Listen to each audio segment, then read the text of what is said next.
How to make your own sound on Snapchat. Hello everyone, welcome to this channel. I'm Emily and I'm here to help you out today. So without any delay, let's get started. So first of all, launch the Snapchat application on your device and make sure you're logged into your account. Now, click on any video that you'd want to record. So I'm recording a video over here. As you do that, tap on the music icon over here. So as you tap on the music icon, here you can see the option of create sound. So just tap on create sound and then tap on record sound. So just record it over here.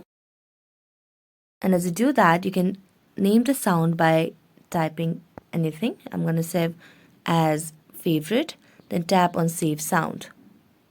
Now as you do that, you just have to go to add a sound, then tap on my favorites and then tap on my sounds option.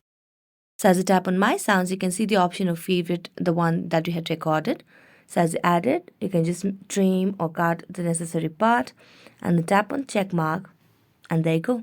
You have made your own sound on Snapchat. So that's it. Thank you so much for watching this video and see you next time.